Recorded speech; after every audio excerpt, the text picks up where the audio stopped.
બધા જ ટટ્ટાર બેસી પરમપિતા પરમાત્માનું નિજ નામ ઓમ એ ઓમકારનું ઊંડો શ્વાસ લઈ અને 3 વાર ઓમકાર ધ્વનિ કરશું. ઓ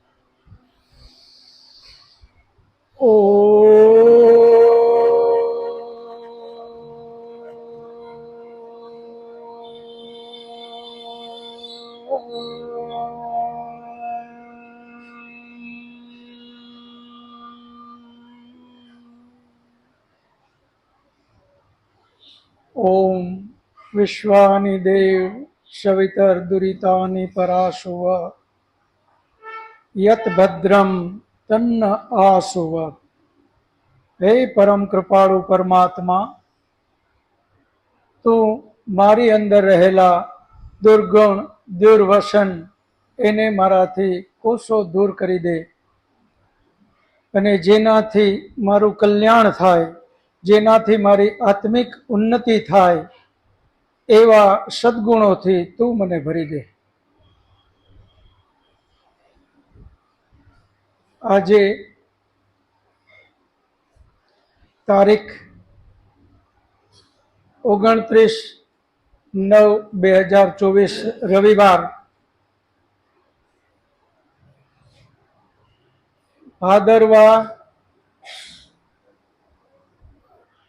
ભાદરવા વદ બારસ, સૃષ્ટિ સંવત 1,96,53,125 આ વર્ષ. વૈદિક મહાસભાનું આ 11મું સત્ર, એમાં આપ સૌનું સ્વાગત છે. આપણે ગયા 10મા સત્રમાં પરમપિતા પરમાત્માના ગુણ, એના કર્મ, આત્માના ગુણ અને એના કર્મ અને પ્રકૃતિના ગુણ, આટલી વાતો આપણે કરી હતી. જલ્દીથી રિપીટ કરી લઈએ. પરમાત્માના ગુણ એક એક આપણે બોલતા જઈએ. પરમાત્માના ગુણ કયા કયા? બોલ. અચ્છા, પરમાત્મા નિત્ય છે, સર્વશક્તિમાન છે, અજર અમર છે, સર્વજ્ઞ છે, નિરાકાર છે, સર્વત્ર છે, અવિનાશી છે, અજન્મા છે. આ બધા જ પરમપિતા પરમાત્માના ગુણ છે.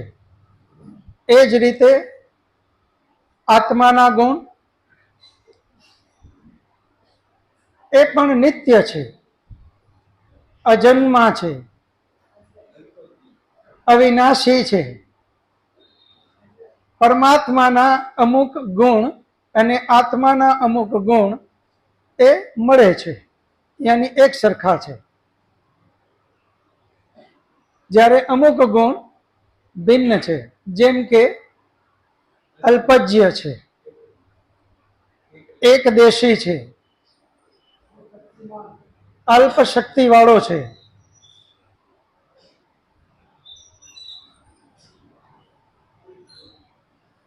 એના પછી આત્માનો એક ગુણ નિરાકાર એ પરમાત્માને મળતો આવે છે, નિરાકાર છે, આત્મા પણ નિરાકાર છે.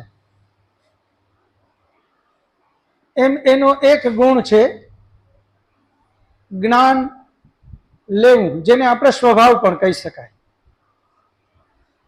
હવે એ જ રીતે કર્મની વાત કરી. પરમાત્માના 5 કર્મ આપણે કીધા હતા. એ 5 કર્મ કયા કયા?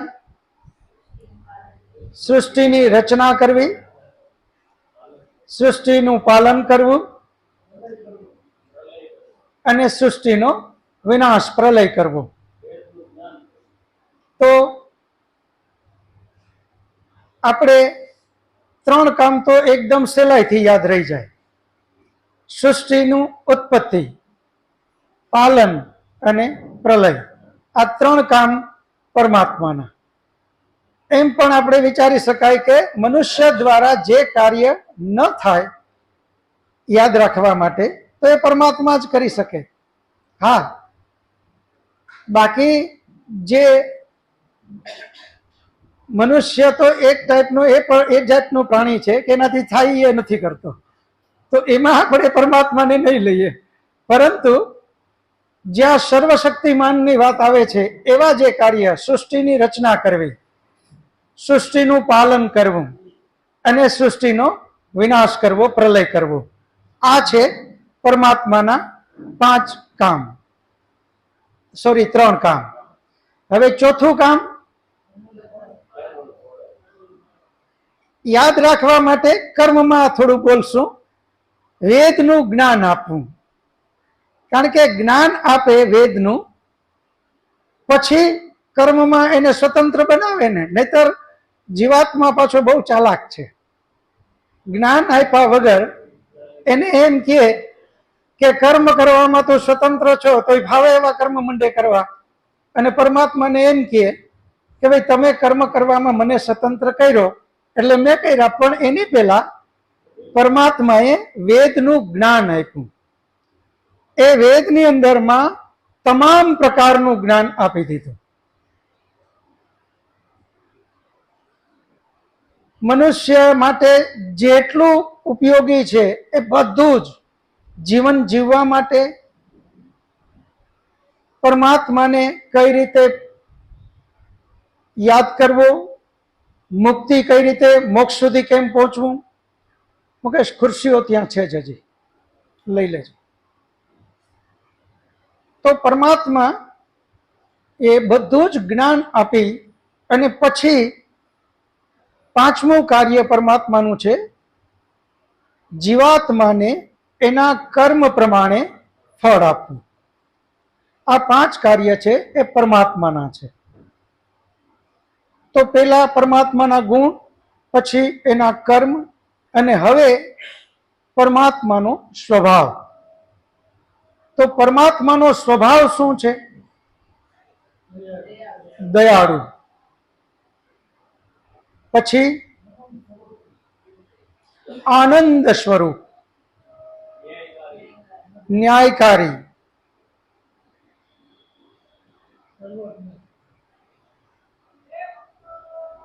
સર્વજ્ઞ એ એનો ગુણ છે, પવિત્રતા એ એનો સ્વભાવ છે. તો જ્યાં ગુણ અને કર્મ એનાથી અલગ પડે એને આપણે એનો સ્વભાવ ગણશું. દયાળુ, ન્યાયકારી એ જ અંતર્ગત આવી જશે. દયાળુ, દયાળુ. ત્યાર પછી પવિત્રતા, ત્યાર પછી આનંદ સ્વરૂપ. આ બધો જ એનો સ્વભાવ છે. એ જ રીતે હવે આપણે જીવાત્માનું, તો જીવાત્માના ગુણ આપણે જોયા, એના કર્મ આપણે જોયા. કર્મ કેટલા આપણે ગણ્યા હતા? 5. એક પુણ્ય કર્મ, બીજું પાપ કર્મ, ત્રીજું મિશ્રિત કર્મ, પાપ અને પુણ્ય બંને સાથે હોય. ચોથું નિષ્કામ કર્મ અને પાંચમું સકામ કર્મ. આ 5 જીવાત્માના કર્મ છે. હવે જીવાત્માનો સ્વભાવ અગર ગણીએ તો સ્વભાવ શું છે એ તો આપણને બધાને લાગુ પડે. આપણા સ્વભાવ શું છે? આપણે આનંદ જોઈએ છે. આનંદ સ્વરૂપ પરમાત્મા છે. આપણે આનંદ સ્વરૂપ નથી, પરંતુ આપણો સ્વભાવ શું છે? આનંદ મેળવવાનો. હવે જુઓ, આનંદ સ્વરૂપ અને આનંદ મેળવવાનો સ્વભાવ એ બંને વચ્ચેનો ફરક છે.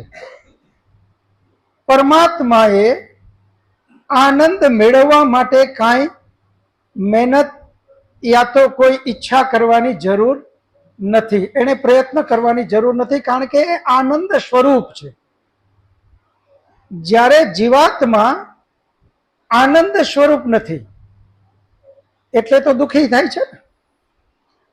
જો આનંદ સ્વરૂપ જ હોય તો એની પાસે દુઃખ આવે જ નહીં, એને દુઃખી થવાનું જ ન આવે. એ દુઃખી થાય છે, અને જેવો દુઃખી થાય એટલે એનાથી દૂર ભાગે. દુઃખી થાય એટલે ત્યાંથી એ દૂર ભાગે. એનો અર્થ શું થયો? કે એને દુઃખ ગમતું નથી. આ એનો સ્વભાવ છે, અને એનાથી વિપરીત એને આનંદ અને સુખ જ ગમે છે. એને ગમે છે શું? તો આનંદ અને સુખ. એવી જ રીતે બીજો સ્વભાવ જીવાત્માનો છે જ્ઞાન મેળવવું. હવે અહીંયા પણ એ જ વાત લાગુ પડશે. પરમાત્મા સર્વજ્ઞ છે, એ જ્ઞાનનો પૂર્ણ ભંડાર છે. જ્યાં પૂર્ણ ભંડાર છે તો હવે એને જ્ઞાન મેળવવાની જરૂર નથી. એને જ્ઞાન મેળવવા માટે પ્રયત્ન કરવાની જરૂર નથી, કારણ કે એ પૂરેપૂરો જ્ઞાનથી ભરેલો છે. પૂર્ણ ભંડાર છે પરમાત્મા. જ્યારે આત્મા જે છે એ અલ્પજ્ય છે, યાની અધૂરા જ્ઞાન વાળો. અને અધૂરું જ્ઞાનને હોવાથી એનો સ્વભાવ શું છે? જ્ઞાન તરફ જવાનો. એ જ્ઞાન મેળવવા માટે પૂરેપૂરા પ્રયત્ન કરે છે. તો જીવાત્માનો સ્વભાવ આનંદ મેળવવો, સુખ મેળવવું, જ્ઞાન મેળવવું. એ જ રીતે જીવાત્માનો સ્વભાવ સત્ય તરફ જવાનો છે. આપણે બધા હંમેશા, તમે જુઓ, ગમે તેટલો ખરાબ માણસ હશે તો પણ એ અપેક્ષા એવી કરતો હશે કે મારી સાથે બધા સાચું જ ને સત્ય જ કરે, કારણ કે સત્ય એને ગમે છે. એ પોતે ગમે તેટલો ખરાબ હોવા છતાં એના બાળકોમાં એ અપેક્ષા કરે કે મારું બાળક ખરાબ ન કરે. ગમે તેટલો વ્યસનમાં ડૂબેલો વ્યક્તિ એ વ્યસનમાં છે, પરંતુ એની સાથે જ્યારે વાત કરીએ કે ભાઈ આ તમારું વ્યસન તમારા બાળકોમાં આવશે, આ છોડો, તો એનો તરત જ જવાબ હશે કે મારું બાળક આવું કરે જ નહીં. કારણ શું છે એમ કહેવાનું? કારણ કે એને સત્ય જ ગમે છે, એને આ વ્યસન ખરેખર ગમતું નથી. એટલે એની અપેક્ષા એના સંતાન પ્રત્યે એ જ છે, અને એને આમ એકદમ ગર્વથી કહે કે નહીં, મારું બાળક આવું ખોટું ના કરે. તો સત્ય તરફ જવું આ જીવાત્માનો સ્વભાવ છે. હવે ફરીને એક વાત કહું, સ્વભાવ હોવો એ અલગ વસ્તુ છે, અને સર્વજ્ઞ હોવું એ અલગ વસ્તુ છે. પરમાત્મા સર્વજ્ઞ, સર્વશક્તિમાન, સત્ય, આનંદ સ્વરૂપ આ પરમાત્મા છે. એટલે આના માટે એને કોઈ પ્રયત્ન કરવાની જરૂર નથી. જ્યારે જીવાત્માનો સ્વભાવ સત્ય છે, પરંતુ એ સત્ય સ્વરૂપ નથી, એટલે એ અસત્ય પણ કરી શકે છે. હા, એને ગમે છે સત્ય, પરંતુ અસત્ય પણ એ કરે છે. એટલે જ એને પ્રયત્ન કરવાનો છે સત્ય તરફ જવાનો. આપણે બધા આજે પરમપિતા પરમાત્માની સત્ય વાણી વેદ એનું અધ્યયન કરવા બધા મળ્યા છે. આ અધ્યયન કરવા, સત્યની વિદ્યાને લેવા માટે આપણે બધાને મળવાનું કારણ શું? કારણ કે આપણે જીવાત્માઓ સત્ય તરફ જવું એનો સ્વભાવ છે, પરંતુ આપણે સત્ય સ્વરૂપ નથી. એટલા માટે આપણે સત્ય તરફ જવા માટે આ બધા પ્રયત્ન કરવા પડે. જ્ઞાન આપણને લેવાનો સ્વભાવ છે, પરંતુ આપણે જ્ઞાની નથી, સર્વજ્ઞ નથી. એટલા માટે જ્ઞાન લેવા માટે આપણે પ્રયત્ન કરવો પડે. એ જ રીતે સર્વશક્તિમાન તો પરમાત્મા, એ સર્વશક્તિમાન હોવાથી એને શક્તિ મેળવવા માટે પણ કોઈ પ્રયત્નની જરૂર નથી. જ્યારે જીવાત્મા અલ્પ શક્તિ હોવાથી રોજ આપણે શરીરને તંદુરસ્ત રાખવા અને એના દ્વારા આત્માને મજબૂતી આપવા, કારણ કે આત્માનું સાધન છે શરીર, અને આત્મા પણ અલ્પ શક્તિ હોવાથી આત્માને પણ શક્તિ મેળવવા એને સતત પ્રયત્નશીલ રહેવું પડે છે. જ્ઞાનમાં પણ એ જ રીતે, શક્તિમાં પણ એ જ રીતે, સત્યતામાં પણ એ જ રીતે દરેક જગ્યાએ જીવાત્માએ પ્રયત્ન કરવાનો છે, અને જેના માટે આપણે રોજ પ્રયત્નશીલ રહીએ છીએ. તો જીવાત્માના ગુણ, જીવાત્માના કર્મ અને જીવાત્માનો સ્વભાવ, આ ત્રણ વસ્તુ થઈ. હવે એ જ રીતે હવે આપણે પ્રકૃતિની વાત કરીએ. તો પ્રકૃતિના ગુણ, તો પ્રકૃતિ એનો પહેલો ગુણ એ પણ નિત્ય છે, એ પણ અનંત છે, એ પણ અજન્મા છે. આ ગુણ છે એ જીવાત્મા, પરમાત્મા અને પ્રકૃતિ એના સમાન છે. જ્યારે અમુક ગુણ, જેમ જીવાત્મા એકદેશી એમ પ્રકૃતિ પણ એકદેશી છે, એ સર્વત્ર નથી. ફરક હવે જ્યાં આવે છે મુખ્ય એ છે પ્રકૃતિ જળ છે, પરમાત્મા અને જીવાત્માઓ ચેતન છે, જ્યારે પ્રકૃતિ કેવી છે? જળ છે. હજુ એક વધારાનો ગુણ જે પરમાત્મા અને જીવાત્મામાં હવે નથી, એ બધા ગુણની વાત હવે આવશે. તો એક મહત્વનો જે ગુણ છે, પ્રકૃતિ સત્વ, રજ અને તમ એ ત્રણેય મિક્સ થઈ અને આગળ નવું ઉત્પન્ન થાય છે, યાની મિક્સ થઈ શકે એવો એનામાં ગુણ છે. જ્યારે આત્માઓમાં અને પરમાત્મામાં આવો કોઈ ગુણ નથી. આત્મા ઘણા બધા છે, પરંતુ બધા જ આત્માઓ પોતપોતાની રીતે સ્વતંત્ર હોવાથી, સ્વતંત્ર સત્તા હોવાથી એ કોઈનામાં મિક્સ થતા નથી.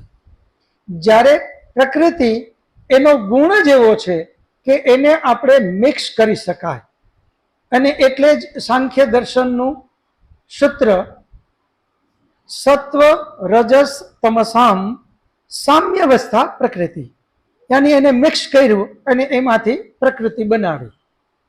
પ્રકૃતિ એટલે આપણે આ જે નરી આંખે જોઈએ એના માટે અહીંયા વાત નથી. સૂક્ષ્મમાં સૂક્ષ્મ પ્રકૃતિ, જેને કોઈ આજકાલના સાયન્સના કોઈ પણ ઉપકરણથી પણ જોઈ શકાય નહીં, એટલી સૂક્ષ્મ એનું અહીંયા વર્ણન છે. તો સત્વ રજસ તમસામ સામ્યાવસ્થા પ્રકૃતિ, પ્રકૃતિર મહત, પ્રકૃતિમાંથી જે પેલું આગળનું જે તત્વ બન્યું એને મહતત્વ કીધું. મહતો અહંકારો, મહતત્વમાંથી જે કાંઈ બન્યું એ અહંકાર બન્યો. અહંકારો પંચ તન્માત્રા ઉભયેન્દ્રિયાણી, જે સૂક્ષ્મ ઇન્દ્રિયો છે એ, અને પાંચ તન્માત્રા શબ્દ, રૂપ, રસ, ગંધ, આ જે છે સ્પર્શ, એ તન્માત્રાઓ એ પૈની અહંકારમાંથી. અને એ જે પાંચ તન્માત્રા જે બની શબ્દ, રૂપ, રસ, ગંધ, સ્પર્શ, આને આપણે વ્યવહારમાં જે શબ્દો વાપરીએ છીએ એની અહીંયા વાત નથી. આપણે સામાન્ય રીતે શબ્દ જે બોલીએ છીએ એને શબ્દ કરીએ, કોઈ પણ સ્પર્શ થાય એને સ્પર્શ કહીએ છીએ, એના માટે અહીંયા વાત નથી. આ તન્માત્રા એ રો મટીરિયલ છે. જે પાંચ મહાભૂત છે એનું રો મટીરિયલ એ પાંચ તન્માત્રા છે, જેને આપણે સૂક્ષ્મ ભૂત કહીએ છીએ. એ સૂક્ષ્મ ભૂતમાંથી પાંચ સ્થૂળ ભૂત બન્યા, અને એ પાંચ સ્થૂળ ભૂતમાંથી આપણે જે કાંઈ જોઈએ છે નરી આંખે એ બધું બન્યું. તો પાંચ તન્માત્રામાંથી પાંચ મહાભૂત જે બન્યા, એ પાંચ મહાભૂતના નામ પૃથ્વી, જલ, અગ્નિ, વાયુ અને આકાશ.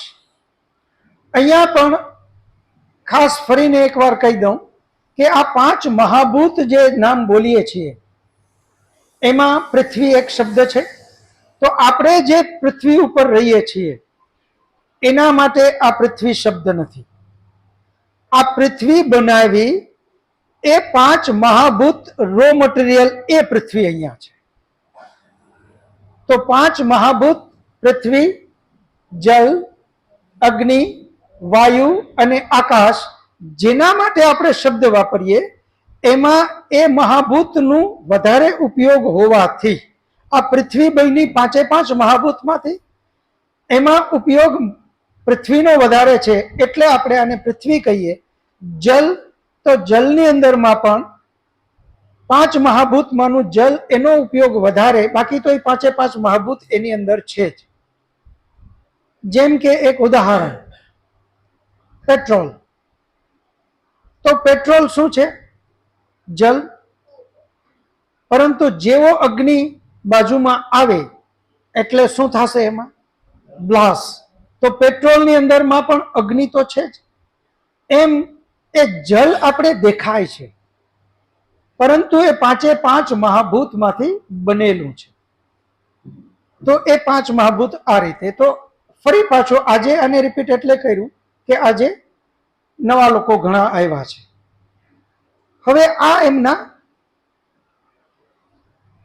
સૃષ્ટિના ગુણ. હવે એના કર્મ અને સ્વભાવની વાત આવશે.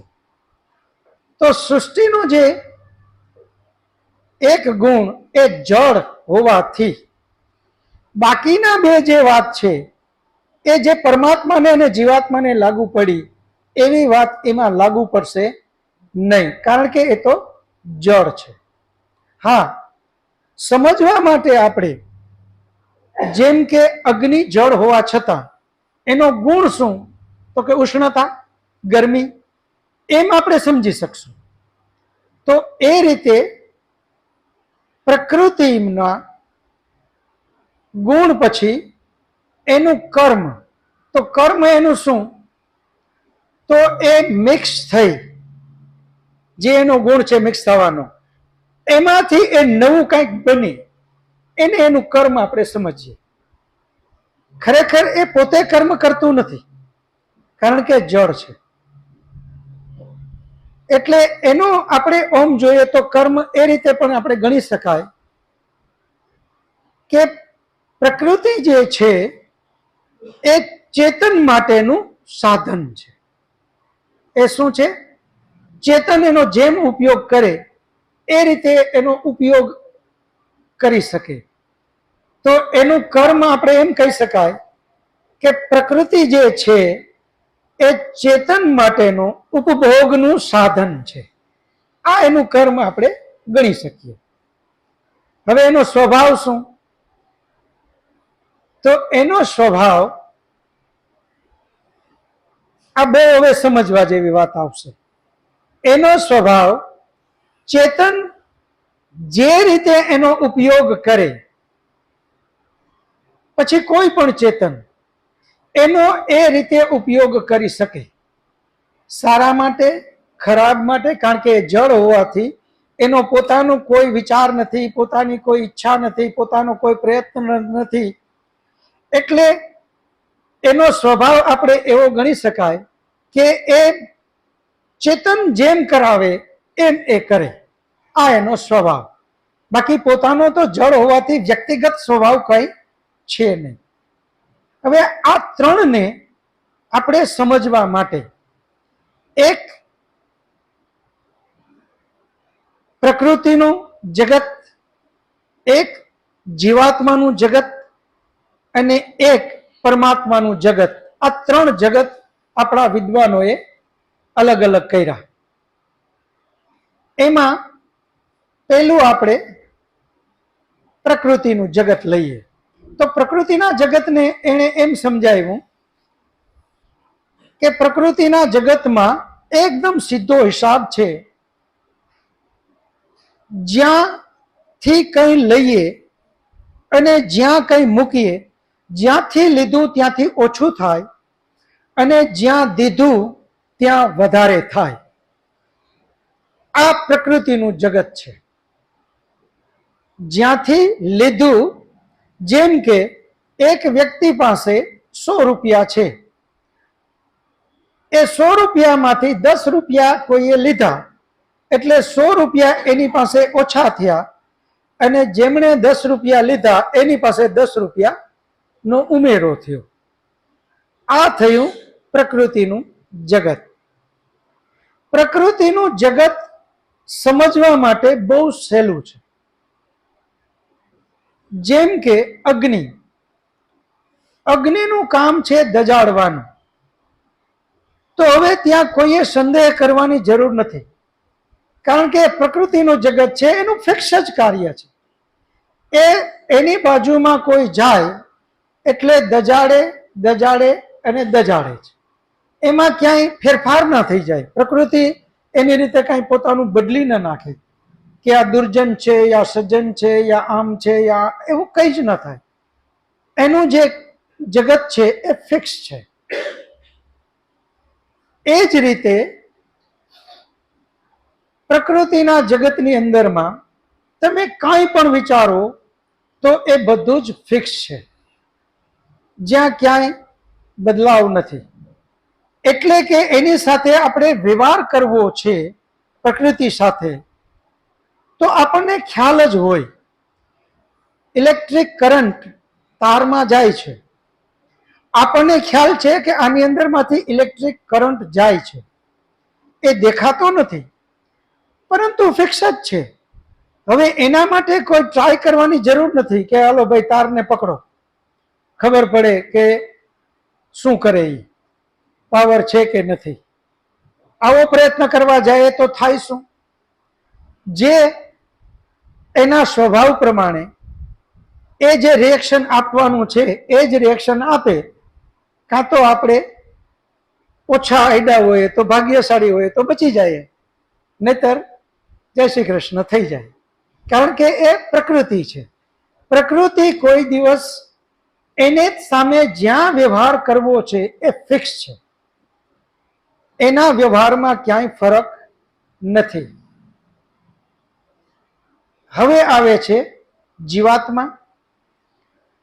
જીવાત્માનું જગત બધા કરતા અઘરું છે. જીવાત્માનું જગત કેવું છે? બધા કરતા અઘરું છે. અહીંયા કોઈ એવું ફિક્સ નથી કે એક વ્યક્તિએ એક વ્યક્તિને લાગણી પ્રેમ આપ્યો એટલે સામેવાળી વ્યક્તિ એને લાગણી અને પ્રેમ આપશે જ. આવું કાંઈ નક્કી નથી. એવું બને કે ઓલો વ્યક્તિ ખૂબ જ કાંઈક ગહન ક્રોધમાં અને કાંઈક એવી બધી ચિંતામાં છે અને ઓલો ભાઈ પ્રેમથી વાત કરવા જાય અને ત્યાંથી સીધું વળકું આવે આપણી ભાષા. એટલે જીવાત્માનું જગત જે છે એ અઘરામાં અઘરું. અહીંયા વ્યવહાર કેમ કરવો, એટલે આપણા વિદ્વાનો એમ કહે છે કે બાકીના બધા જગતમાં લોકો જેમ વર્તે છે, જેમ સમજે છે, જેમ જીવે છે એ તો સહેલું છે, પરંતુ જીવાત્માએ જેમ જીવવું છે જીવાત્માના જગતમાં એ બહુ કઠિન છે. હવે જુઓ, એક વ્યક્તિ ઉપર ખૂબ ગુસ્સો કરે, જેમ આમ એને એમ થાય કે આટલો બધો ગુસ્સો. હવે એ જરૂરી નથી કે સામેવાળી વ્યક્તિને એની અસર થાય. ઉલટાનું એને નેગ્લેક્ટ કરી નાખ્યો. એને જોયું કે ભાઈ આ ભલે ગુસ્સો કરે, એને જેટલી ગાળો દેવી ભલે દે, એ આપે છે ને, મારે એનું કોઈ રિએક્શન આપવું નથી. યાની આણે એક વ્યક્તિએ એને ગુસ્સો દીધો, પણ પેલા વ્યક્તિએ ગુસ્સો લીધો નહીં. હવે અહીંયાથી એને દીધો એટલે અહીંયા ઓછો થવો જોઈએ, પરંતુ ઉલટું એને એમ થયું કે આને કઈ અસર જ નથી. એટલે ઉલટો એને હજી વધારે ગુસ્સો ચડ્યો. હવે એને તો આપ્યો, ખરેખર ગુસ્સો તો સામેવાળાને આપ્યો એટલે એને ત્યાં ઉમેરો થવો જોઈએ તો, પણ એનો ઉમેરો થયો નહીં. અને ઉલટું થયું શું? જેણે ગુસ્સો આપ્યો એનો વૈધો. હવે આના કરતા ઉલટું, એક વ્યક્તિ જુઓ, એક વ્યક્તિ આ ભાઈ ગુસ્સો કરવા ગયા અને એને ગુસ્સો આપ્યો, અને એ ભાઈએ એટલો બધો ગુસ્સો આવી ગયો કે ઓલા ભાઈને બોલતો બંધ કરી દીધો. હવે ત્યાં ઉલટું થયું કે ભાઈ એને જેવું, એને એમ હતું કે મારી કઈક અસર, પણ એને ઉલટી અસર કરી નાખી કે ઓલા ભાઈ એટલો બધો ગુસ્સો કરી નાખ્યો કે ઓલો ભાઈ ઘર સુધી વિચારતો થઈ ગયો કે યાર આ આવું તો મેં શું કહી દીધું કે આણે તો આટલો બધો મને ધોઈ નાખ્યો. એટલે જીવાત્માનું જગત આનું કાંઈ નક્કી નથી. હવે આમાં તમે એક ખૂબ સારી વાત, એને આપણે આધ્યાત્મિક દ્રષ્ટિએ સમજીએ. જ્યાં પ્રેમ, એક વ્યક્તિ પ્રેમ આપે એનો અર્થ ત્યાં પ્રેમ ઘટવો જોઈએ, એને બદલે એ આપવા છતાંય એનો પ્રેમ ખૂબ વધે છે. એક વ્યક્તિ પોતાની પાસે ક્ષમતા હોવા છતાં પૈસાનું દાન નથી આપતો,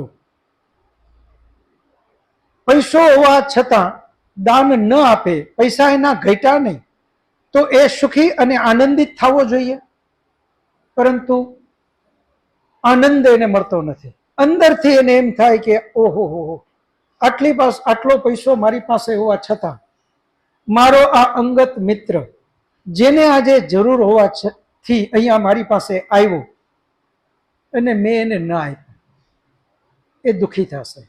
મારો સગો વાલો મારી પાસે આવ્યો અપેક્ષા લઈને, મારી પાસે છે અને મેં એમ કીધું કે એક દિવસ મોડા થયા, કાલે જ ફલાણા ભાઈ આવ્યા એને આપી દીધા, એક દી વહેલા આવ્યા તો હું આપી શકું, આવું ખોટું બોલી અને એને પૈસા તો બચાવી લીધા.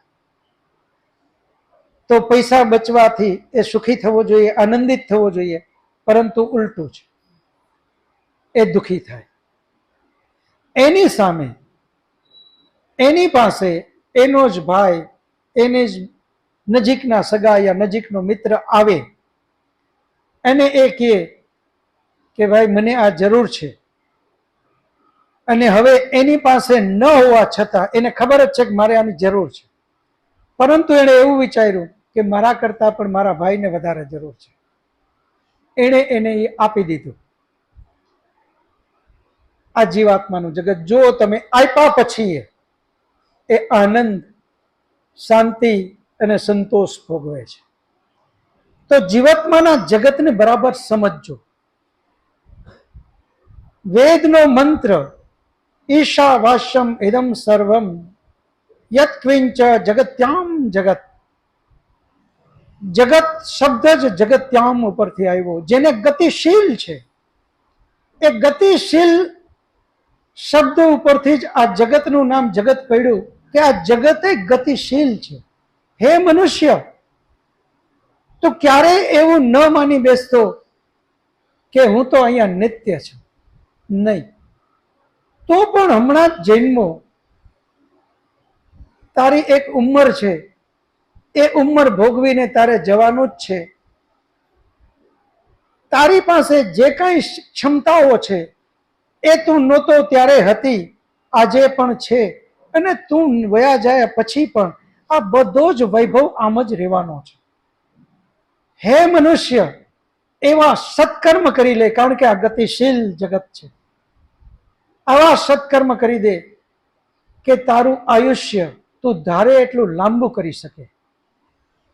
ધારે એટલું લાંબાનો અર્થ અહીંયા એ છે, પરમાત્માનો એક નિયમ છે કે 50-50% સુધી પાપ અને પુણ્ય હોય તો એ મનુષ્ય બને. જેમ પુણ્ય વધારે એમ એ સારી સારી જગ્યાએ જન્મ મનુષ્યમાં લેતો જાય. તો મનુષ્ય તરીકે તારે જેટલું આયુષ્ય લંબાવવું છે એટલું આયુષ્ય તું તારા હાથે સત્કર્મ કરી અને વધારી શકે છે. અને જો નહીં વધારે તો આપણે જીવાત્માના જગતમાંથી એ લેશન લેવાનું છે કે પ્રકૃતિનું જગત એ ગતિશીલ છે. અહીંયા કંઈ જ સ્થિર નથી, આ બધું જ ગતિમાન છે. અને આજના સાયન્ટિસ્ટો પણ આ જ કહે છે કે આપણને એમ લાગે છે કે આ પુસ્તક સ્થિર છે, પરંતુ આની અંદરમાં સતત ગતિ ચાલે છે. અને એટલે જ આપણા વેદનો મંત્ર જગત્યામ જગત, હે જીવાત્મા, તું અહીંયા જ્યાં આવ્યો છો ત્યાં તારા હાથે બધી ગતિ કરી લેજે. તારા હાથે, તારા પાસે જે કાંઈ પરમાત્માની સાધના કરી અને તે જે કાંઈ મેળવું છે એનું તારા હાથે ખૂબ સદુપયોગ કરી લેજે.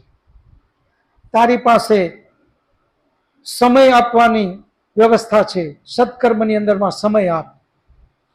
તારી પાસે જ્ઞાન આપવાનું શક્તિ પરમાત્મા દ્વારા તને મળી છે, તો એ જ્ઞાન આપવાનો પ્રયત્ન કર. તારી પાસે બળ છે, તો એ બળનો સદુપયોગ કર અને બીજા માટે એને સદુપયોગમાં વાપર. ધન વૈભવ છે, તો એ ધન વૈભવને બીજા માટે વાપર.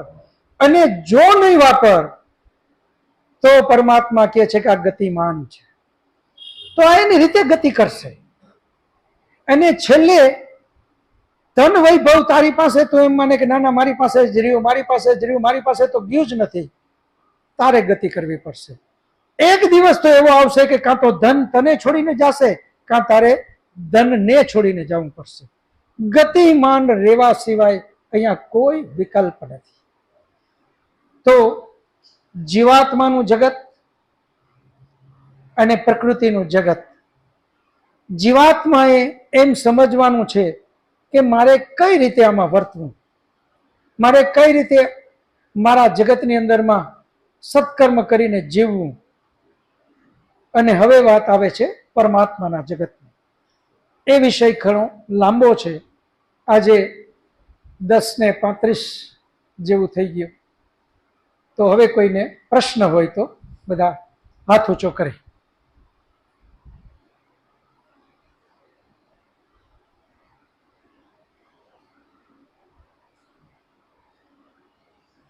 પોતાનું નામ બોલે અને કોની પ્રેરણાથી અહીંયા આવ્યા એ પણ ખાસ બોલજો.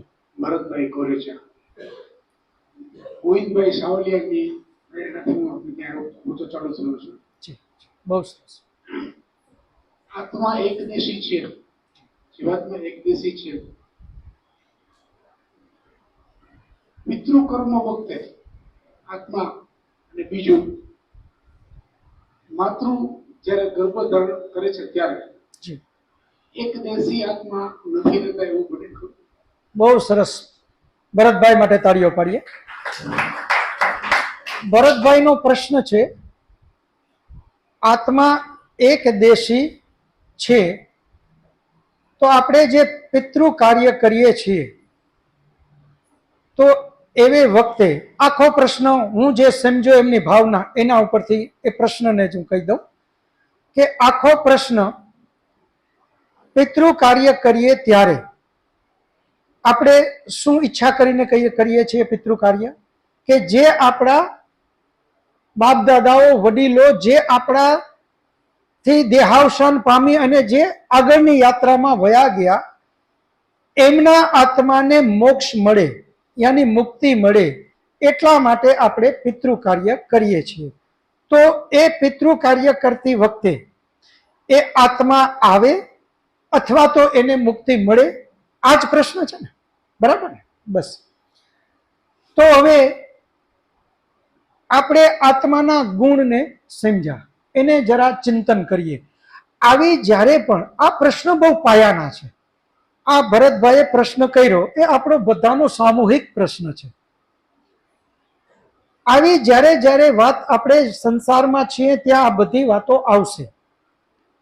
અને જ્યારે જ્યારે આ વાત આવે ત્યારે આપણે વેદની અંદરમાં સ્વયં પરમપિતા પરમાત્માએ જે વાત કરી છે આત્મા માટે, એ વાતને ઘાસોટીના પથ્થરના રૂપમાં ખિસ્સામાં રાખી અને એને બહાર લઈ આવવાનું. અને ત્યાં આપણે એને ઘાસોટીના પથ્થરમાં ઘસીએ એમ પરમાત્માએ આત્માના ગુણ માટે જે વેદમાં વાત કરી એના સાથે એ સુસંગત છે, એ પ્રમાણે છે, તો એ વાતનું ચિંતન કરવાનું. જો નથી તો વિશેષ ચિંતન કરવાનું. અને એ વિશેષ ચિંતન કરી અને પછી જે જવાબ વેદ પ્રમાણે આવે એને માન્ય રાખી બીજાને છોડી દેવું. સ્વામી દયાનંદ સરસ્વતીજીએ એક મહાન સૂત્ર આપ્યું, સત્ય જ્યારે અને જ્યાંથી મળે તરત જ એને સ્વીકારવું અને અસત્યનો ત્યાગ કરવો. તો હવે જ્યારે આ પિતૃ માટેની વાત આવે છે તો આત્મા અલ્પજ્ય છે, અલ્પ શક્તિવાળો છે, એક દેશી છે. અલ્પ શક્તિનો મતલબ શું? કે એણે જે કાંઈ કર્મ કરવું છે તો એમાં એણે બધા જ સાધનની જરૂર પડશે. પરમાત્મા સર્વશક્તિમાન હોવાથી એને કોઈ સાધનની જરૂર નથી. વગર આંખે પરમાત્મા જોઈ શકે, પરંતુ આત્માને જોવું હોય તો આંખ રૂપી સાધન એને જોશે. જો આંખ રૂપી સાધન નહીં હોય તો આત્મા જોઈ શકે ખરો? નહીં જોઈ શકે. આ આંખ જોતી નથી. આ તો આંખ છે એ સાધન છે, પરંતુ એના દ્વારા જોવે છે કોણ? અંદર ચેતન વસ્તુ બેઠી, એ આત્મા. આ તો જળ છે. જળને તો આપણે કીધું એમ એને તો કોઈ વસ્તુનું સુખ દુઃખ કે એની પાસે કોઈ વસ્તુ છે જ નહીં પોતાની ઈચ્છાના રૂપમાં. તો એ જોતું નથી, પરંતુ એના દ્વારા અંદર આત્મા બેઠો છે એ જોવે છે આ સાધન દ્વારા. આ શું છે? ચશ્મા. એ પણ શેમાંથી બન્યું? જે આ પંચ મહાભૂતમાંથી આ આંખ બની, આ જળ છે, એ જ પાંચ મહાભૂતમાંથી આ ચશ્મા બન્યા, એ પણ જળ છે. આ સાધન બગડ્યું એટલે આપણે આ એક નવા સાધનનો ઉપયોગ લીધો અને એને આપણે પહેરી અને બે સાધન ભેગા કર્યા. તો હવે આ આત્મા જે છે એ બરાબર જોઈ શકે. હું ચશ્મા કાઢી નાખું તો બરાબર જોઈ શકીશ નહીં, વાંચવામાં મને તકલીફ પડશે. પરંતુ જેવા આ સાધનનો ઉપયોગ કરું તો આ ચશ્મા વાંચે છે કે જોવે છે? નહીં. એ જ રીતે આ આંખ વાંચતી કે જોતી નથી. અંદર ચેતન બેઠું છે, એ ચેતન જ જોવે છે અથવા વાંચે છે. તો એ ચેતન આત્મા સાધન વગર જોઈ શકતો નથી. વધારે લંબાણપૂર્વક નહીં કહેતા, કાન વગર સાંભળી શકતો નથી, જીભ વગર સ્વાદ પારખી શકતો નથી, નાક વગર ગંધ પારખી શકતો નથી, ત્વચા વગર સ્પર્શ કરી શકતો નથી. આ જે છે એ બાહ્ય, એ જ રીતે આપણી જ્ઞાનેન્દ્રિયો છે, કર્મેન્દ્રિયો અને જ્ઞાનેન્દ્રિયો. તો જ્ઞાનેન્દ્રિયની અંદરમાં જે મુખ્ય આપણે કહીએ એ છે આપણું ચેતાતંત્ર, મગજ જેને આપણે કહીએ. ઘણા લોકો તમે કોમામાં જોયેલા જોયા, આપણે સાંભળ્યા છે, જોયા હશે, ટીવીમાં જોયા. એ વ્યક્તિ હવે એનું ચેતાતંત્ર, સ્પાઇનલ કોર્ડમાંથી જે એના મેસેજ આવે બધું બંધ થઈ ગયું.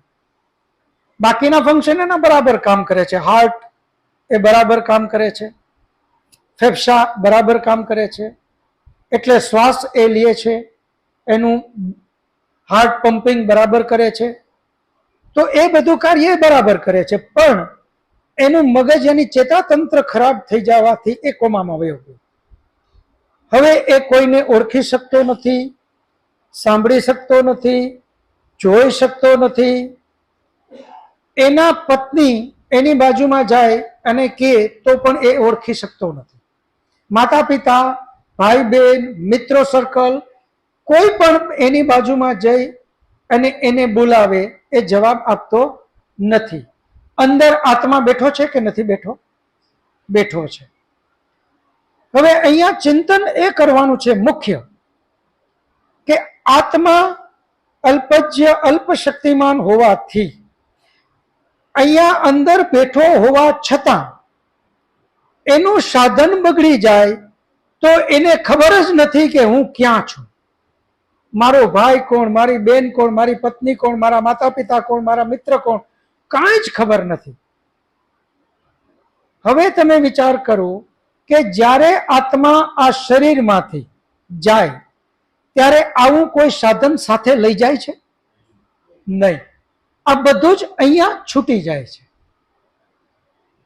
ત્યાં સુધી કે આત્માએ આ શરીર છોડીને બીજા શરીરમાં જવા માટે પણ પોતાની રીતે જઈ શકતો નથી. એને પરમાત્મા ત્યાંથી લઈ અને બીજા શરીરમાં મોકલે છે. જો આત્મા અલ્પ શક્તિ હોવાથી આપણી સામે હોવા છતાં આપણો સગો ભાઈ જો કોમામાં હોય તો એ આપણને ન ઓળખે, તો અહીંયાથી એ વિદાય લઈ ગયા પછી એ પિતૃને કેમ ખબર પડી કે મારું ઘર કયું? કેમ ખબર પડી કે મારો દીકરો કોણ? કેમ ખબર પડી કે મારી પત્ની કોણ? કેમ ખબર પડી કે મારા સગાવાલા કોણ? કેમ ખબર પડી કે મારો ભૂવો કોણ, મારી ભૂઈ કોણ? આ બધી કેમ ખબર પડી? એને આનું ચિંતન કરીએ આપણે. આ જવાબ આપણે બચપણથી આ બધું સાંભળ્યું છે એટલે તરત જ આપણને ડાયજેસ્ટ થાય એવું જરૂરી નથી. પરંતુ હું તમારી પાસે એટલી અપેક્ષા જરૂર રાખું કે તમે ચિંતક છો, જિજ્ઞાસુ છો. પરમપિતા પરમાત્મા એ આના માટે વેદમાં શું વાત કરી એ જિજ્ઞાસા આપણી બધાની અંદર છે. એટલે ખૂબ ખુલ્લા મનથી, ખુલ્લા વિચારથી જે કાંઈ જન્મથી આપણે સાંભળતા આવ્યા છીએ અને કરતા આવ્યા છીએ એ બધા માટે આપણે ચિંતન કરીએ કે ખરેખર આમાં સત્ય શું છે. જો એ સત્ય હોય વેદ પ્રમાણે, કારણ કે આ આપણી વાત નથી, આ વેદની વાત છે, અને વેદ સ્વયં પરમપિતા પરમાત્માએ કીધેલા છે. અને એનું પ્રમાણ પણ એક એ છે કે આપણે જેટલા ઋષિ મુનિઓ જોવો, પતંજલિ, કપિલ, કણાદ, ગૌતમ, જૈમિની, વ્યાસ, વશિષ્ઠ, વાલ્મીક, કોઈ પણ ઋષિ મુનિના નામ લ્યો, એક પણ ઋષિ મુનિએ વેદ વિરુદ્ધ વાત કરી નથી. અને એ ઋષિ મુનિ બધા એટલા બધા વેદ સંમત હતા કે એમણે એવી વાત કરી કે તમને જો એમ લાગે કે અમારી વાત ક્યાંય વેદ વિરુદ્ધ છે તો એનો સ્વીકાર ન કરતા. આવા સર્ટિફિકેટ એ બધા જ ઋષિ મુનિઓએ આપ્યા છે. તો એક વાત તમારે ચોક્કસ મગજમાં ઘાસોટીમાં બીજી રાખજો કે જ્યારે મિસાઇલ્સની વાત આવે, આપણે મિસાઇલ બધા છોડીએ છીએ ને, અત્યારે તો યુદ્ધના ઘણા બધા દેશમાં ચાલુ છે ને મિસાઇલ મારો ચાલુ છે. એ મિસાઇલ વિશે કોઈ વાત કરે અને એમાં ક્યાંય પ્રશ્ન આવે તો કોની વાતને આપણે માન્ય રાખવી જોઈએ? એપીજે અબ્દુલ કલામજી તો ગુજરી ગયા, એ હયાત હોય તો એને આપણે ઇન્ડિયામાં મિસાઇલ મેન તરીકે આપણે બધા ઓળખીએ છીએ. તો એમની વાતને આપણે સ્વીકારીએ કે હા ભાઈ, આમણે તો મિસાઇલમાં ઘણો બધો એક્સપિરિયન્સ છે, ઘણું એણે ચિંતન કર્યું છે, ઘણો અભ્યાસ કર્યો છે, ઘણું એણે વર્ષો લગાડ્યા છે એની પાછળ, અને હવે એને જે જ્ઞાન છે અને એ જ્ઞાનને આધારે કહીએ તો આપણે એની વાતને સ્વીકારીએ. તો અહીંયા પણ તમે જે પિતૃતર્પણની વાત કરો છો, એ પિતૃતર્પણની વાત કરનારા કોણ? હવે એ સાચું છે કે ખોટું એને ઘાસોટીમાં લઈ આવવું હોય તો આપણે જવું ક્યાં પડશે? આ ઋષિ મુનિઓ પાસે. જે મિસાઇલ માટે આપણે એ સાયન્ટિસ્ટો પાસે જઈએ, તો આપણી જ્યારે આ વાત આવે તો આપણે કોની પાસે જઈએ? ઋષિ મુનિઓ પાસે. એક પણ ઋષિ મુનિએ આવી વાત ક્યાંય કરી નથી. હા, ઋષિ મુનિઓના ગ્રંથમાં આવી વાતો ભેળસેળ થઈ છે, અહીંયા એ પણ ચોખવટ જરૂરી છે, નહીતર આપણે ફરી પાછા ભ્રાંતિમાં જઈએ. વ્યાસજીના નામે ઘણા બધા પુરાણોની રચનાઓ થઈ છે. તો હવે અહીંયા આપણે નક્કી કેમ કરી શકશું કે આ વ્યાસજીનું લખેલું અથવા તો આ વ્યાસજીનું લખેલું નથી, એમાં કોઈએ ભેળસેળ કરી? કારણ એ છે કે ભેળસેળ કરનારો વ્યક્તિ બહુ ચાલાક છે. એને ખબર છે કે જો હું મારા નામે કોઈ પુસ્તક લખીશ અથવા તો કંઈ પણ સિદ્ધાંત આપીશ તો એનો કોઈ સ્વીકાર કરશે નહીં, પરંતુ કોઈ વિદ્વાનના નામે, જેમ કે વ્યાસજી મહાન ઋષિ આપણા, એવા મહાન ઋષિના નામે જો કોઈ વાતને હું લખી નાખું તો સમાજ તરત સ્વીકારશે કે હા ભાઈ, વ્યાસજીએ કીધું. જેમ હમણાં જ આપણે વાત કરી કે મિસાઇલ માટે એપીજે અબ્દુલ કલામજી, હું એમને જ ઓળખું છું એટલે હું એનું નામ લઉં છું. બીજા સાયન્ટિસ્ટોનું બહુ મને નામની ખબર નથી, બાકી તો એમાં બી ઘણા સાયન્ટિસ્ટો છે. તો એ સાયન્ટિસ્ટોના નામે કોઈ ભેળસેળ કરી નાખે, આવું બને. પરંતુ હવે એમાં પણ તમે બે વસ્તુ જોવો કે એ સાયન્ટિસ્ટનું આ લખેલું છે કે આ કોઈ ભેળસેળ કરી, એ જાણવા માટે આપણે શું કરવું પડશે? તો એ સાયન્ટિસ્ટ શું ભણ્યા હતા, એ સાયન્ટિસ્ટના બીજા ગ્રંથો કયા, આ બધું જ જ્યારે આપણે વાંચશું તો એના વિશેની આપણને ઘણી બધી માહિતી મળશે, અને તો આપણે નક્કી કરી શકશું કે આ સાયન્ટિસ્ટનું હોઈ ન શકે, આ કોઈએ મિલાવટ કરી. આપણા જે 6 દર્શન શાસ્ત્રો, એમાંનું એક દર્શન શાસ્ત્ર જે છે મીમાંસા દર્શન, એ મીમાંસા દર્શનનું કામ જ આ છે કે તમારે કોઈ ગ્રંથ, કોઈ મંત્ર, એમાં આવી કોઈ વાત આવી તો કેમ કરીને તમે અલગ કાઢશો? એ શીખવા માટે મીમાંસા દર્શનનો અભ્યાસ કરવો પડે. એમાં એણે પુરાવો આપ્યો કે એક આપણને બધાને ખૂબ જ ખ્યાલ છે એટલે ગીતાજી વિશે હું કહું, કારણ કે ગીતાજીને આપણે બધા જ વાંચીએ છીએ, ગીતાજી વિશે આપણે બધા જ જાણીએ છીએ. તો ગીતાજીની અંદરમાં જે શ્લોક છે, એ શ્લોકમાં ઉમેરો થયો કે નથી થયો એના પ્રમાણ આપણને મળ્યા છે. જેમ કે એક આપણા મહાન ધાર્મિક રાજા વીર વિક્રમ રાજા થઈ ગયા, અને એટલા બધા આધ્યાત્મિક, ધાર્મિક અને નીતિપરાયણ રાજા હતા, એટલે આપણે એમની યાદમાં આ વિક્રમ સંવત બોલીએ છીએ. આજે વિક્રમ સંવત કેટલામું છે? 2080. એ મહાન રાજાની યાદમાં આપણે બોલીએ છીએ. એ મહાન વિક્રમ રાજાએ એના ગ્રંથોમાં વાંચીને તો લખેલું છે, એમણે એક જાહેરાત કરી હતી પોતાના રાજમાં કે હવે પછી મને જો ખબર પડી કે કોઈએ ગીતાજીની અંદરમાં શ્લોકનો ઉમેરો કર્યો તો હું એને મૃત્યુ દંડ આપીશ. આ વાત એમણે કરેલી છે. તો આ મોટામાં મોટો પુરાવો છે કે એ જમાનામાં પણ ગીતાજીની અંદરમાં શ્લોકનો ઉમેરો થતો હતો, એટલે એણે આ જાહેરાત કરવી પડી. આપણા વિદ્વાનો એમ કહે છે કે માત્ર 79 શ્લોક જ મૂળ કૃષ્ણએ કીધેલા છે. આજે 700 ઉપરાંત શ્લોક ગીતાજીની અંદરમાં છે. હવે આને પકડવું કેમ? તો મીમાંસા દર્શન પાસે જવું પડશે. એમણે આના પ્રમાણ આપ્યા. એ પ્રમાણ હું તમને કહું. પહેલું પ્રમાણ, આ વાત કરી છે કોણે? આ પહેલું પ્રમાણ. તો ગીતાજી કોણે કીધી છે? સ્વયં કૃષ્ણ ભગવાને. આ પહેલું જાણો. બીજું જાણવાનું એ કે જેણે આ વાત કરી છે એ શું ભણેલા હતા, કારણ કે એણે જે જ્ઞાન લીધું હોય એ પ્રમાણે જ એણે વાત કરી હોય ને.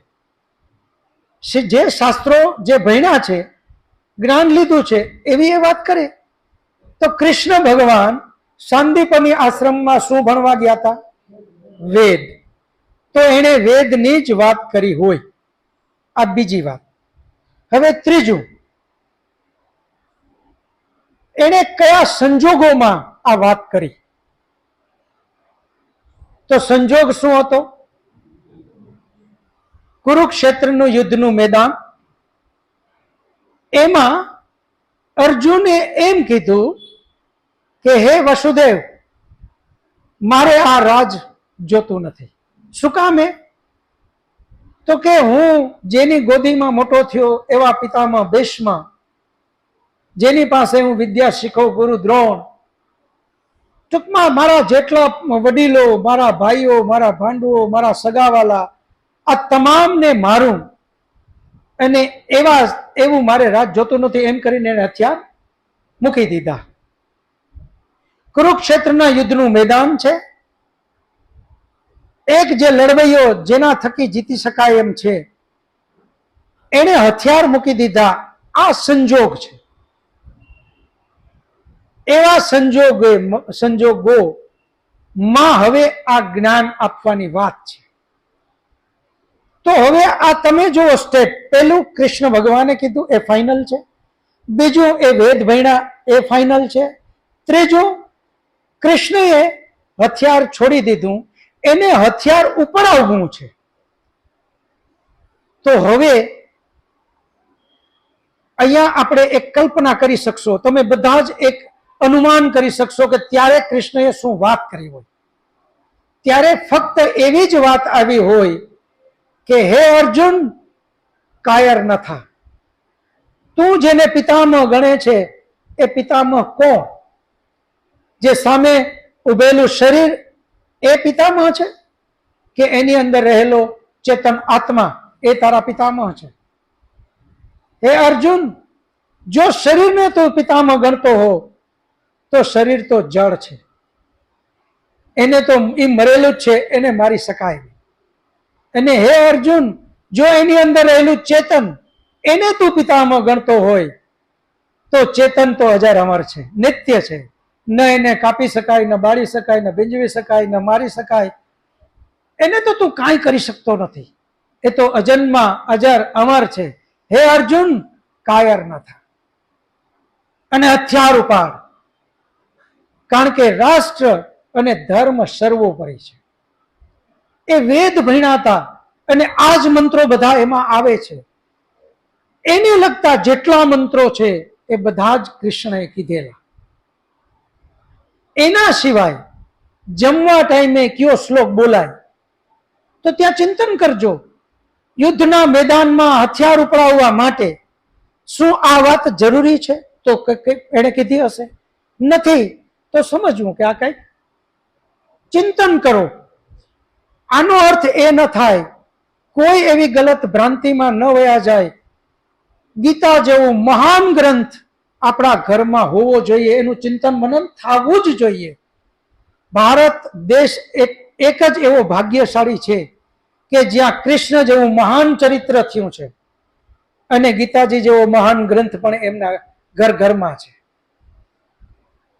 અહીંયા માત્ર આપણે ભૂલ જ્યાં થાય છે એને જ સુધારવા માટેની આ વાત છે. ફક્ત આપણું ફોકસ ભૂલ જ્યાં કરીએ છીએ એને સુધારીએ, એના સિવાય ગલત અર્થમાં ન વયા જઈએ કે ગીતાજી મહાન ગ્રંથ છે. ફરી ફરીને કહું, ગીતાજીનું અધ્યયન દરેકે દરેક કરે, પણ અધ્યયન મોટા ભાગના ઘરમાં ગીતાજી છે પણ ક્યાં છે? મંદિરની અંદર. અને કઈ દશામાં છે? તો કે પેલા 15-20 પાના તો તેલ ને ઘી વાળા જ થઈ ગયા છે, ચાંદલા કરીને. એને કોઈ દિવસ અધ્યયન કરવા એને બહાર કાઢ્યો જ નથી. ઘણા પાસે હું સાંભળ્યું કે મારી પાસે વેદ તો 4 પડ્યા, પણ ક્યાં? તો કે અલમારીમાં બંધ, લોક મારી દીધો હોય. આ એનું અધ્યયન નથી. અધ્યયન આને બરાબર કરીએ, ગીતાજીનું અધ્યયન બરાબર સમજીને કરીએ. એ જ રીતે ફરી મૂળ વાત ઉપર હવે આવું, જે ભરતભાઈનો પ્રશ્ન, પિતૃ તર્પણ, એનું અધ્યયન કરો. ગીતાનો મહાન શ્લોક અને વેદનો પણ મહાન સૂત્ર, કારણ કે ગીતાજીમાં કૃષ્ણ ભગવાને જે કીધું એ વેદ આધારિત જ કીધું છે. જે કર્મ કરે એને જ ફળ ભોગવવું પડે. તો હવે પિતૃ તર્પણ અહીંયા કરે છે કોણ? એમના સંતાનો. ભાગવત સપ્તાહ કરે છે કોણ? એમના સંતાનો. અને એમાંય ખાસ કરીને ખરેખર તો એના સંતાનો નથી કરતા, એ તો વ્યવસ્થામાં છે. મહેમાનો શું ખવડાવવું, શું પીવડાવવું, કોનું સ્વાગત કરવું, કે ના હવે પછી શું પ્રસંગ આવે એની વ્યવસ્થાઓ કરવી, એના માટે ગલાલ ભેગો કરવો, કંકુ ભેગા કરવા, ચોખા ભેગા કરવા, ને આ બધી વ્યવસ્થામાં જ છે. જ્યારે ભગવત ખરેખર વાંચે છે તો ઓલા જે એમણે બેસાડ્યા છે એ, જેને એના પિતૃ હારત કઈ લેવા દેવાય નથી. તો આ બધું ચિંતન માગી લે કે ખરેખર આમ કરવાથી એના પિતૃને મુક્તિ મળે. અને હકીકતમાં આવું તમે ગહન ચિંતન કરશું આપણે બધા, તો એમાંથી તરત જ જવાબ જે સત્ય હશે એ આપણી સામે આવશે. અને જે સત્ય સામે આવે એનો આપણે ખુલ્લા મને ઉદારતાથી સ્વીકારી અને જ્યાં ભૂલ થાય છે એનો તરત જ ત્યાગ કરીએ. આપણે હંમેશા ઉન્નતિ માટે રેડી રહેવું જોઈએ. જે મશીનથી કામ કરતા હતા એનાથી સારું મશીન આવ્યું, આપણે એક ક્ષણ પણ વિચાર્યું નહીં કે આ મશીન છોડો, એ તરત જ છોડી સારું મશીન લઈ લીધું. એનાથી સારું, એનાથી સારું, એનાથી સારું. હંમેશા પ્રગતિ કરવી એ જ આપણો સ્વભાવ છે. જ્ઞાનમાં પણ આ જ વાતને લઈએ. અહીંયા આપણી મોટામાં મોટો દોષ એ છે કે આપણે ધર્મના નામે સાંભળેલું, કરેલું, વિચારેલું આને કંઈ છોડવા આપણે તૈયાર નથી. ખરેખર ધર્મ જ એક એવી વસ્તુ છે, ધર્મ જ એક એવું આપણા માટે જ્ઞાન છે કે જે આપણને મોક્ષ સુધી લઈ જાય. તો ત્યાં તો ખાસ આપણે ચિંતન, મનન, વિચાર, અધ્યયન આ બધું જ કરીએ. અને પછી લાગે કે આ સત્ય, એનો સ્વીકાર કરશું તો જ આપણી યાત્રા મોક્ષ સુધી જશે. જ્ઞાન જે છે એ તો છે જ. પેલા ધોરણમાં આપણે ભણતા હતા એ પણ ગુરુ આપણા માટે ગુરુતુલ્ય છે. બીજા ધોરણના પણ ગુરુતુલ્ય, પૂજ્યનીય. 12માં પણ પૂજ્યનીય, કોલેજમાં પણ પૂજ્યનીય અને પીએચડીમાં પણ પૂજ્યનીય. એનો અર્થ એ નથી એક ધોરણના ગુરુનું પગ પકડીને બેસી જઈએ. આગળ આગળ વધતા જઈએ અને આપણી યાત્રા આગળ વધારીએ. આજનો સમય સમાપ્ત થાય છે. બધા જ ત્યાં પાછળ આપણે પ્રસાદને છે જ, એ પ્રસાદ લઈને જ બધા આપણે જાશું. શાંતિપાઠ કરી અને બધા છૂટા પડશું. શાંતિપાઠ. ॐ द्यौ शान्ति अन्तरिक्षं शान्तिः पृथिवी शान्तिरापः शान्तिरौषधयः शान्तिः वनस्पतयः शान्तिर्विश्वे देवाः शान्तिर्ब्रह्म शान्ति सर्वं शान्ति शान्तिरेव शान्ति सामा शान्तिरेधि ॐ शान्तिः शान्तिः शान्तिः सर्वेभ्यो नमः सबको सादर नमस्ते जी। हाथ जोड़ी बधाने नमस्ते कर लेशु। नमस्ते नमस्ते नमस्ते।